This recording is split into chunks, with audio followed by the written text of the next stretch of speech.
پاک فوج کے کیپٹن سمیت 6 جوان مادر وطن پر قربان۔ آئی ایس پی آر کے مطابق ضلع کرم کے علاقے ڈوگر میں انٹیلیجنس اسپیس آپریشن کے دوران جوانوں نے بہادری سے دہشت گردوں کا مقابلہ کیا۔ فائرنگ کے تبادلے میں کیپٹن نعمان، حوالدار امجد علی، نائک وقاص احمد، سپاہی اعجاز علی، سپاہی محمد ولید اور سپاہی محمد شہباز نے جام شہادت نوش کیا۔ فورسز نے بھارتی اسپانسرڈ 7 خارج کو ٹھکانے لگا دیا۔ بھارت کی سرپرستی میں سرگرم خارج کے خلاف آپریشنز میں مزید تیزی۔ سیکیورٹی فورسز کا عزم ہے کہ دہشت گردوں کا مکمل خاتمہ کیا جائے گا۔ شہداء نے وطن کی خاطر اپنی جانوں کا نذرانہ پیش کیا، قوم کا فخر ہیں۔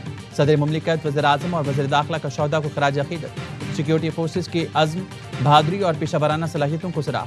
محسن نقوی نے کہا، فتنہ خارج کے مکمل خاتمے کے لیے پوری قوم یکسو ہے۔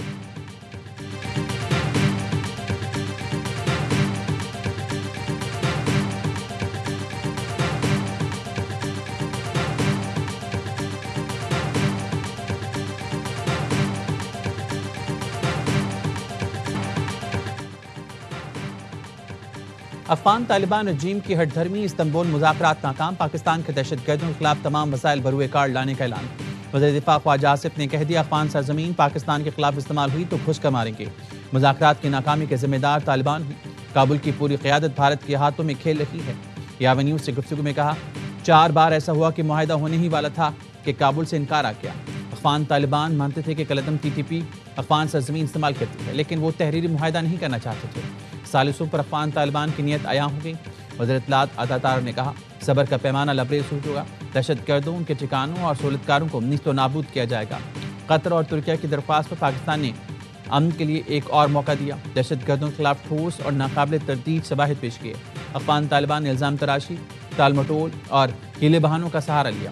طالبان حکومت افغان عوام کو غیر ضروری جنگ میں دھکیلنا چاہتی ہے۔ طالبان حکومت افغان عوام کی نمائندہ نہیں۔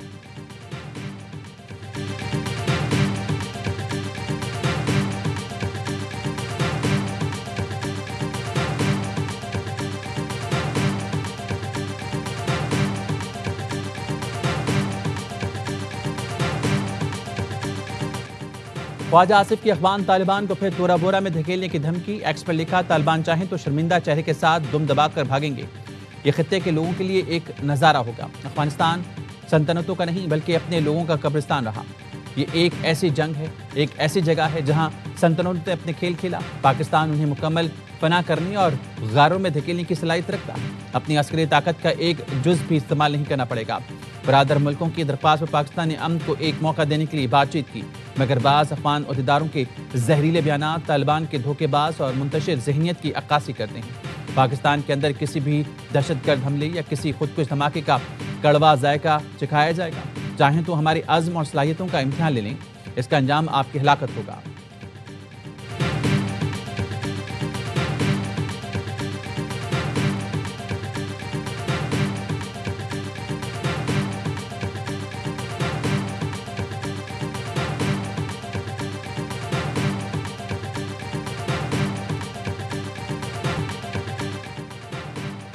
پاک افغان کشیدگی بات چیت سے حل کرنے کی کوششیں۔ ایران نے کشیدگی ختم کرانے کے لیے برادرانہ کردار کی پیشکش کر دی۔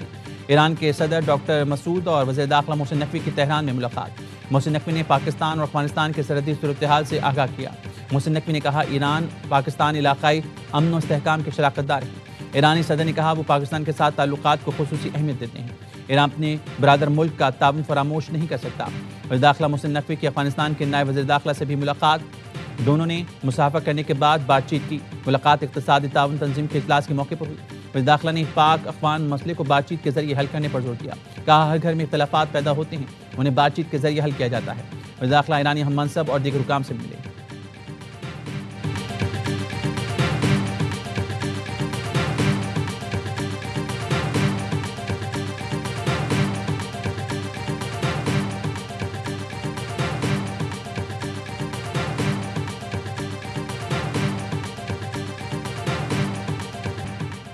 افواج پاکستان نے 4 دن میں دشمن کو سبق سکھایا۔ جنگ کے دوران ترکیہ کی قیادت ایک چٹان کی طرح پاکستان کے ساتھ کھڑی رہی۔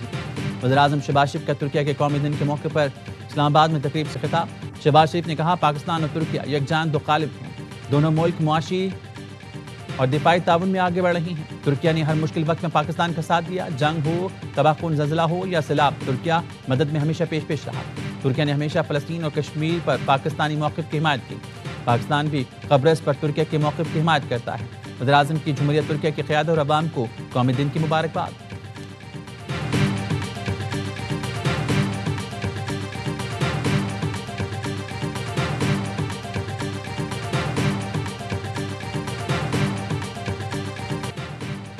اسرائیل کی جنگ بندی معاہدے کی خلاف ورزی، غزہ پر وحشیانہ حملے، کئی رہائشی عمارتوں کو ملبے کا ڈھیر بنا دیا۔ شمالی غزہ کے اسپتال کے قریب بھی حملہ کیا گیا۔ 12 گھنٹوں میں 35 بچوں سمیت 104 فلسطینی شہید کر دیے۔ نصیرات کیمپ میں فلسطینی صحافی اہلیہ سمیت اسرائیلی جارحیت کا نشانہ بنا۔ نتن یاہو نے اسرائیلی فوجی پر فائرنگ کا الزام لگا کر شدید حملوں کا حکم دیا تھا۔ حماس نے اسرائیلی فوج پر حملے کا الزام مسترد کر دیا۔ کہا اسرائیل مسلسل جنگ بندی کی خلاف ورزی کر رہا ہے۔ حماس معاہدے پر قائم ہے۔ یرغمالیوں کی باقیات واپسی کا عمل معطل کر رہی ہیں۔ حماس قیادت نے ثالثوں پر زور دیا، وہ حملے روکنے کے لیے اسرائیل پر دباؤ ڈالیں۔ فلسطینی اتھارٹی نے بین الاقوامی برادری سے فوری اور جامع جنگ بندی پر عمل درآمد یقین بنانے کی اپیل کی۔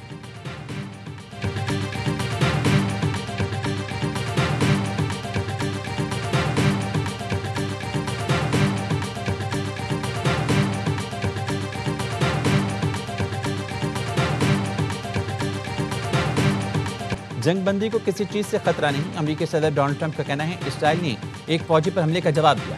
حماس خود پر قابو رکھے۔ امریکی نائب صدر نے غزہ پر وحشیانہ حملے کو چھوٹی جھڑپ قرار دے دیا۔ کہا جنگ بندی برقرار ہے، چھوٹی جھڑپیں ہوتی رہیں گی۔ حماس یا کسی اور تنظیم نے ایک اسرائیلی فوجی پر حملہ کیا تھا، اسرائیل سے جواب کی توقع تھی۔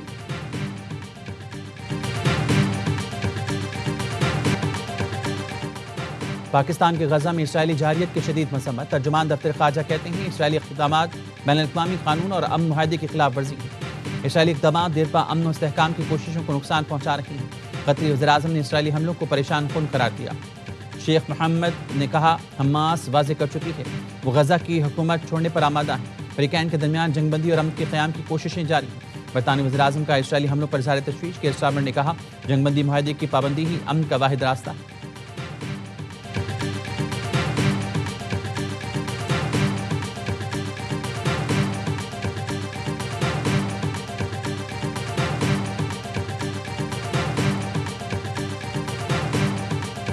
تو جب فلسطین میں لوگ خوشی منا رہے تھے، یہاں پر اعلان کیا گیا کہ ہم اسلام آباد پہ چڑھائی کریں گے، وہ صرف ایک شر پسند جماعت نہیں ہے، اس نے لوگوں کے ذہنوں کو زہر آلود کیا ہے۔ کیش کے بنڈلز نکل رہے ہیں دفاتر میں سے، وہ اسلحہ برآمد ہوا جو اسلحہ شاید لا انفورسمنٹ ایجنسیز کے پاس بھی نہیں۔ یہ اسلحہ استعمال ہوتا ہے ریاست کے خلاف۔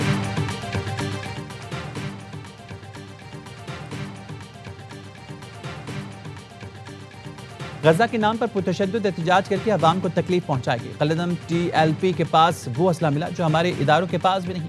یہ اسلحہ ریاست کے خلاف استعمال کیا گیا۔ پولیس اور رینجرز کے جوانوں کو گولیاں ماری گئیں۔ قلعدم جماعت کے دفتروں سے کروڑوں روپے برآمد ہوئے۔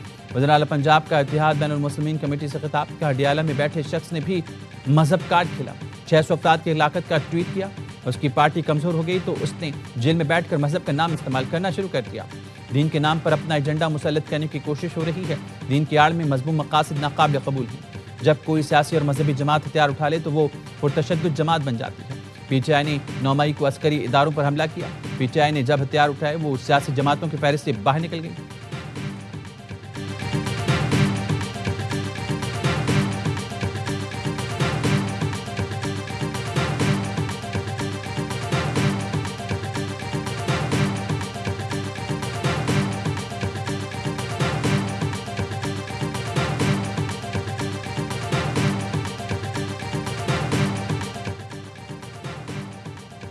پیپلز پارٹی نے نئے وزیر اعظم آزاد کشمیر کا نام فائنل کر لیا۔ چودھری یاسین امیدوار ہوں گے۔ پیپلز پارٹی قیادت کا ایوان صدر میں مشاورتی اجلاس، بلاول بھٹو سمیت مرکزی قائدین کی شرکت۔ چودھری انوار الحق کے خلاف تحریک عدم اعتماد آج جمع کرائے جانے کا امکان۔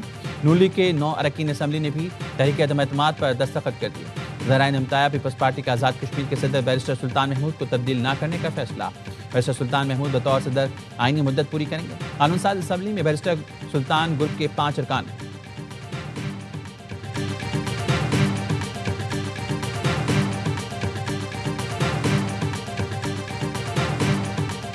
میں چاہ رہا تھا کہ میں اپنے لیڈر اپنے قائد جناب عمران خان صاحب سے ملوں. جب مجھے اجازت نہیں ملی تو میں ہائی کورٹ گیا. وہاں پر 3 ججز بیٹھے, انہوں نے یہ آرڈر دیا کہ مجھے ملایا جائے. ہائی کورٹ اسلام آباد سے لے کر اڈیالہ جیل تک گیا اور وہاں پر روک دیا. 3 ججز کے آرڈر ردی کی ٹوکری میں پھینک دے.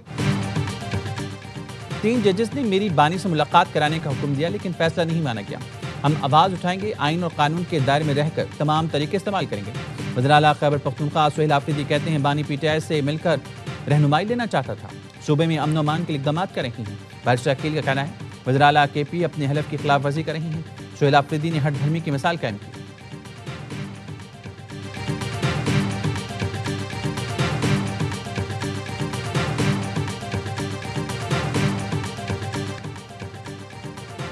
مولانا فضل الرحمان نے تحریک انصاف کے ساتھ چلنے کی حامی بھر لی. پیچھے ہے ذرائع کا دعویٰ. بتایا فضل الرحمان نے کہا ہے اسمبلی کے اندر اور باہر گرینڈ اپوزیشن کا ساتھ دیں گے. سربراہ جے یو آئی اپوزیشن لیڈر کے لیے محمود اچکزئی کو ووٹ دینے کے لیے بھی رضامند.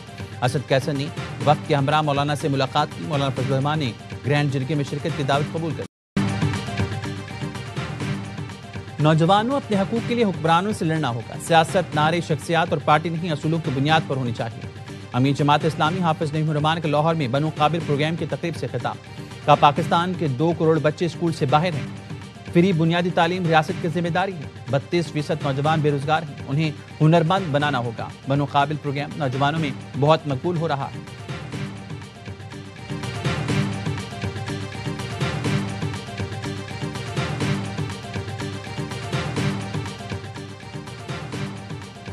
سمندری طوفان بہاماس کی طرف بڑھنے لگا. سمندری طوفان سے کیریبین میں 29, ہیٹی میں 25, جمیکا میں 3 اور ڈومینیکا میں 1 ہلاکت ہوئی. طوفان سے جمیکا جزیرے کا بڑا حصہ بجلی سے محروم.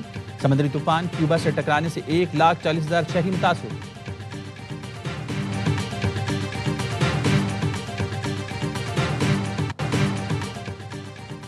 نیول چیف کی زیر صدارت پاکستان نیوی کی command and staff conference strategic ترجیحات, آپریشنل تیاری اور بحری پالیسیوں کی تشکیل پر مشاورت. ایڈمرل نوید اشرف نے سمندری دفاع میں مستقل جنگی تیاری کی اہمیت پر زور دیا. کہا پاکستان نیوی علاقائی امن و استحکام میں کلیدی کردار ادا کر رہی ہے. پاکستان نیوی قومی خود مختاری کے تحفظ اور سمندری سرحدوں کے دفاع کے لیے تیار ہے. آئی ایس پی آر کے مطابق کانفرنس میں آپریشنل تیاریوں, جاری منصوبوں اور آئندہ سرگرمیوں کا جائزہ لیا گیا. پاکستان انٹرنیشنل میری ٹائم ایکسپو اینڈ کانفرنس کی تیاریوں پر بھی غور.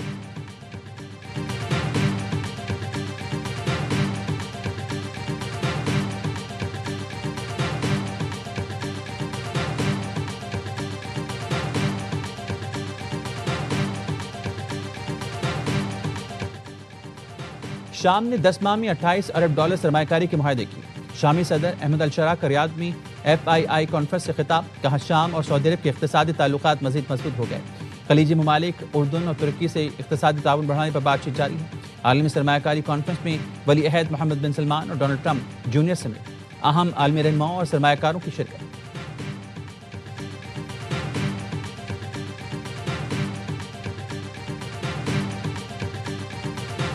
The Prime Minister of Pakistan is a great guy, and the Field Marshal, they have a Field Marshal. You know why he's a Field Marshal? He's a great fighter. He really is. He's a great guy, too. And I'm reading that 7 planes were shot down. You know, they're warring. They're strong people.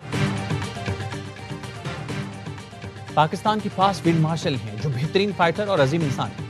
امریکی صدر Donald Trump کا جنوبی Korea میں conference سے خطاب.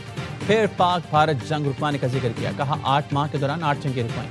پاکستان اور بھارت ایک دوسرے پر حملے کر رہے تھے. 7 تیارے گر چکے تھے. ہم نے کہا جنگ روک دو تو رکے. شہباز شریف کی عزت کرتا ہوں, ان سے اچھے تعلقات ہیں, وہ اچھے انسان ہیں.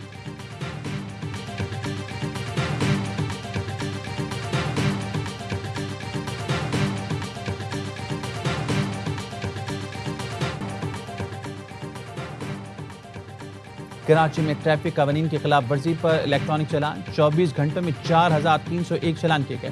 سب سے زیادہ چلان سیٹ بیلٹ نہ باندھنے پر کیا گیا. ڈی آئی جی ٹریفک پیر محمد شاہ کی گاڑی بھی زد میں آ گئی. 10,000 روپے کا چلان جاری. سرکاری گاڑی آئی جی سندھ کے نام پر رجسٹر ہے. پیر محمد شاہ کہتے ہیں گاڑی میرا ڈرائیور لے کر گیا تھا. سیٹ بیلٹ نہ پہننے پر چلان ہوا. بھاری چلان کے خلاف ایم کیو ایم نے سندھ اسمبلی میں تحریک التوا جمع کرا دی. کہا جب تک انفراسٹرکچر بہتر نہیں ہوتا الیکٹرانک چلان سسٹم کو معطل رکھا جائے.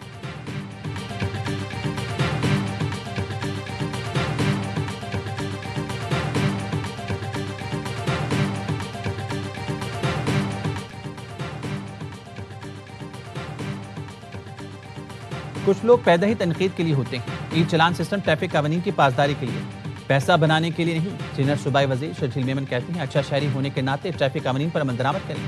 خوشی ہوگی کہ ٹریفک چلان کی مد میں 1 روپیہ بھی نہ ملے. کراچی ہماری اولین ترجیح ہے، سڑکوں کی تعمیر جاری ہے. سینٹر تاج حیدر برج عوام کے لیے کھول دیا، پہلے 10 دن پل کو 1 وے چلایا جائے گا.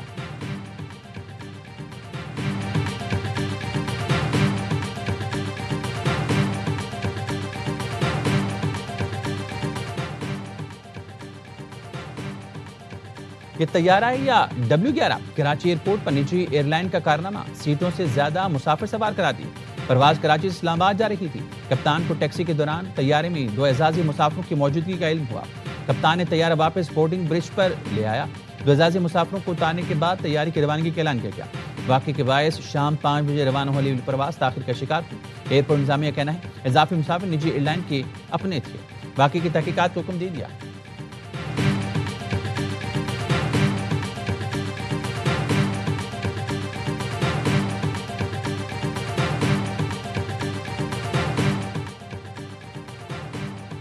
کراچی میں گلشن اقبال کے علاقے شانتی نگر میں جھونپڑی میں آتش زدگی. 55 سال کا معذور شخص ایوب جھلس کا جان بحق. فائر بریگیڈ کے عملے نے آگ پر قابو پا لیا. ایوب کی لاش اسپتال منتقل کر دی گئی.